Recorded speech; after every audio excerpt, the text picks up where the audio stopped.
সদ্য শেষ হওয়া পশ্চিমবঙ্গের বিধানসভা নির্বাচনে ইতিহাস গড়লেন এক মুসলিম নারী। বামপন্থীদের দীর্ঘদিনের শক্ত ঘাঁটি হিসেবে পরিচিত পেরাম্ব্রা বিধানসভা আসনে তিনি বিপুল ভোটে জয়লাভ করেন। ইন্ডিয়ান ইউনিয়ন মুসলিম লীগের এই প্রার্থী সিপিআইএম এর অভিজ্ঞ নেতা রামকৃষ্ণনকে পরাজিত করে এই ইতিহাস গড়েন। ৩৪ বছর বয়সী তাহলিয়া প্রায় ৬৪,০০০ ভোট পান। প্রতিপক্ষ প্রার্থীকে তিনি পরাজিত করেন ৪,৭০০ ভোটের ব্যবধানে। এই জয়ের মাধ্যমে মুসলিম লীগের ইতিহাসে প্রথম নারী বিধায়ক হিসেবে নতুন মাইলফলক স্থাপন করেন তাহলিয়া।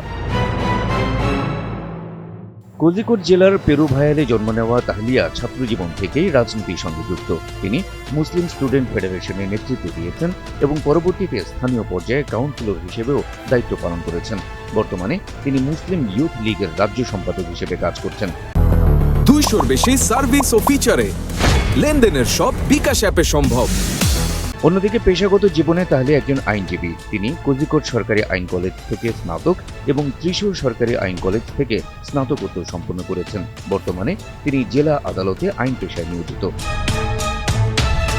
তবে পেরাম্ব্রা বিধানসভা নির্বাচনে প্রার্থী হওয়ার পর থেকেই তিনি অনলাইন হয়রানি ও সমালোচনার মুখে পড়েছিলেন। বিশেষ করে হিজাব পরা একজন তরুণী নারী হিসেবে তার যোগ্যতা নিয়ে সামাজিক মাধ্যমে তৈরি হয়েছিল নানা বিতর্ক। তবে শেষ পর্যন্ত এসব প্রতিবন্ধকতাকে পেছনে ফেলে ইতিহাস গড়া জয় পেলেন ফাতেমা তাহলিয়া, যা এই অঞ্চলে নারী নেতৃত্বের ক্ষেত্রে একটি বড় অর্জন বলে মনে করছেন বিশ্লেষকরা। Habib Rasel, NTV online.